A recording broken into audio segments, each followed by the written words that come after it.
como a proatividade e experiência das forças ucranianas deram a ela uma vitória importante e mostram ao mesmo tempo o quão mal estão as forças de Putin. Esse é o Visão Libertária, sua fonte de informações descentralizadas e distribuídas. O oficial ucraniano Maxim, pelo menos esse é o nome que ele usa no Twitter, explicou em uma thread que está correndo o mundo hoje a história militar mais significativa do dia, como a Ucrânia destruiu todo um batalhão russo numa tentativa de cruzar o rio Siversky Donets. Antes de mais nada, por que esse rio é importante? O rio Siversky Donets é um rio de porte relativamente grande e corta a região de Donbás, uma região da Ucrânia que atualmente está sendo atacada pela Rússia. Os ucranianos, desde o início dessa guerra, têm adotado a técnica de dar espaço para os russos atacarem, recuando em uma linha móvel que permite que causem grandes perdas aos inimigos. Em última análise, estão trocando metros por corpos. Não interessa aos ucranianos cerrar uma linha defensiva forte, justamente porque planejam fazer depois uma contraofensiva. Os russos, de fato, avançam bem devagar, mas acabam pagando com a vida de muitos dos seus combatentes e deixando muito equipamento para cada metro avançado. Os ucranianos também têm baixas, lógico, mas são sempre muito menores em quem defende do que em quem ataca, principalmente sem uma linha fixa de defesa. A estratégia é a mesma que foi usada no norte da Ucrânia, na Batalha de Kiev. Quando as forças russas estiveram enfraquecidas o suficiente, os ucranianos partiram para a contraofensiva. A Rússia, no norte, só decidiu pela retirada estratégica, entre aspas, de suas tropas depois que elas já estavam perdendo várias cidades seguidas para os ucranianos e iriam ser expulsas de qualquer forma. Essa técnica tem funcionado também no Donbás. Tanto que os russos têm perdido muitos soldados, muito equipamento e têm avançado muito pouco. É só fazer as contas e ver que, mantido o ritmo atual, morrem todos os russos antes deles tomarem o Donbás, que seria, no final, o objetivo deles, segundo o próprio Putin. Porém, essa estratégia possui alguns riscos, sendo o principal deles os russos conseguirem furar a linha de defesa ucraniana e isolar parte das tropas em um bolsão. É o que estão tentando fazer nessa região, tentando ligar Bilohorivka a Popasna, fechando todas as tropas ucranianas na região de Lysychansk. Sem linhas de reabastecimento, as tropas ucranianas certamente teriam problemas em manter sua estratégia ali. Maxim é um oficial de engenharia do exército ucraniano. Ele já serviu um período na guerra do Donbás antes dessa invasão. Lembre-se, a Ucrânia já está brigando com a Rússia desde 2014 na região do Donbás. Os supostos movimentos separatistas, entre aspas, que existem ali são puramente fabricados pelos russos. Então ele, tal como boa parte das forças ucranianas, já tem experiência lutando na região. Segundo ele, no dia 6 de maio, soldados da 17ª Brigada Ucraniana de Tanques, que estavam na região de Bilohorivka, notaram que os russos começaram a acumular muitos veículos do outro lado do rio Siversky Donets, indicando que tentariam uma passagem. O comandante da brigada então pediu auxílio para os engenheiros militares para montar uma patrulha de reconhecimento e verificar onde estariam fazendo essa travessia. O oficial Maxim ficou responsável por fazer essa patrulha, acompanhado de um pequeno grupo de soldados para a segurança. Fizeram o caminho entre Hirohivka e Bilohorivka no dia 7 de maio, observando onde poderiam ser iniciadas as pontes dos russos. Ele identificou que havia um local específico bem privilegiado e provavelmente seria o usado pelos engenheiros russos. Segundo ele, o rio naquela região tem 80 metros de largura e eles precisariam, portanto, de 8 partes de pontes móveis para fazer a travessia. E, além disso, uma ponte desse tamanho precisaria de apoio de um barco para sua construção. Assim, ainda no dia 7 de maio, Maxim encerrou seu trabalho e fez o reporte indicando as coordenadas mais prováveis da ponte russa e a informação de que, caso a visibilidade estivesse ruim, as tropas poderiam se guiar pelo barulho de um barco. Haveria um barco para ajudar. Os russos, lógico, fizeram o possível para esconder sua ponte. Já há alguns dias eles estavam colocando fogo na mata,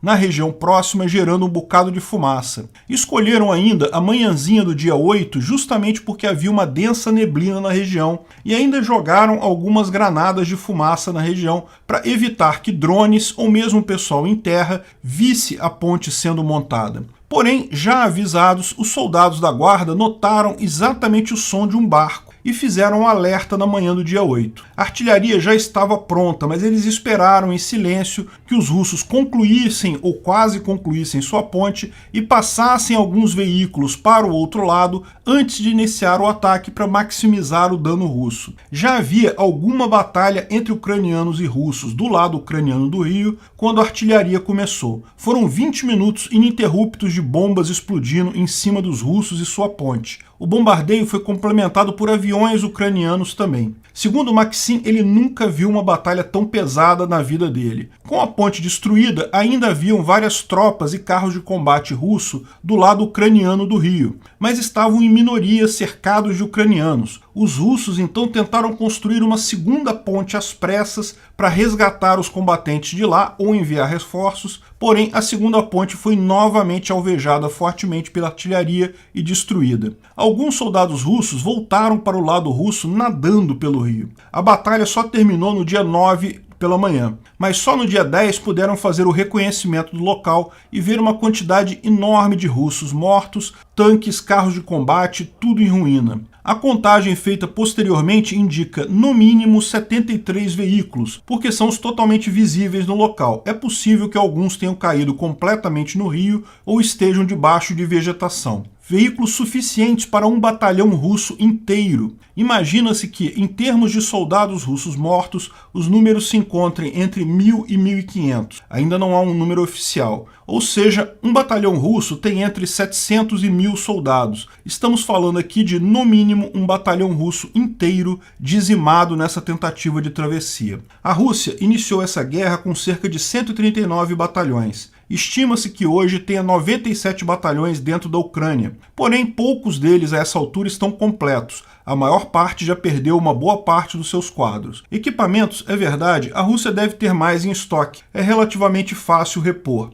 mas soldados não há tantos assim. E Putin chegou a pensar em fazer uma convocação em massa, mas a situação política dele impede isso. Se fizer, ele cai mais rápido ainda. Existem vários pontos que a gente pode destacar dessa história. Os 8 anos de guerra na Ucrânia produziram uma enorme quantidade de soldados e oficiais experientes. As tropas russas não têm nem perto da experiência de guerra da Ucrânia. Na Síria, o exército russo só fez defesa e apoio aéreo. E isso num céu onde é soberano, não precisa ter medo de artilharia antiaérea ou outros aviões. Oficiais e soldados experientes e motivados fazem muita diferença. Os russos conseguiram atravessar o Siversk Donetsk mais a oeste alguns dias antes, na região de Dronivka. Eles conseguiram lá estabelecer bases do lado sul e ameaçam Siversk, que é defendida pelos ucranianos. Embora isso seja evidentemente ruim para as forças ucranianas, não é algo tão arriscado quanto na região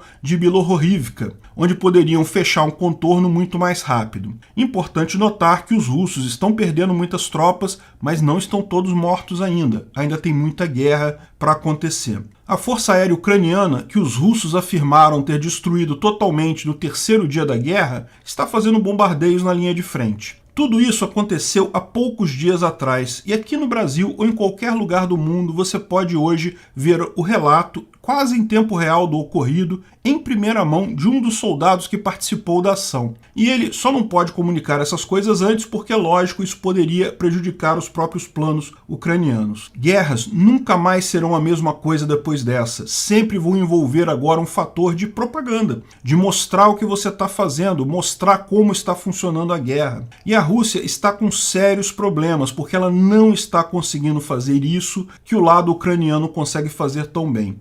Deve ser por isso que o Macron andou puxando aquele papo de vamos encerrar essa guerra, vamos fazer um cessar-fogo, ou temos que dar uma rampa de saída para Putin. Os russos podem até estar avançando ainda, mas a estratégia ucraniana garante que os russos vão perder essa guerra. E Putin já está ciente disso. Macron é o líder europeu que Putin tem o maior diálogo. Certamente Putin já está ciente da inevitabilidade da sua derrota. O problema é que ninguém vai embarcar nessa solução meio termo para dar uma rampa para Putin sair. Ele vai ter que pular do trem ele mesmo. A Ucrânia sabe que vai ganhar a guerra e espera reconquistar agora todo o seu território original, inclusive o Donbás e a Crimeia. Putin está tão sem saída que até a China, que posa de aliada da Rússia, emitiu declaração que reconhece a integridade territorial da Ucrânia, incluindo Donbás e a Crimeia como ucranianos.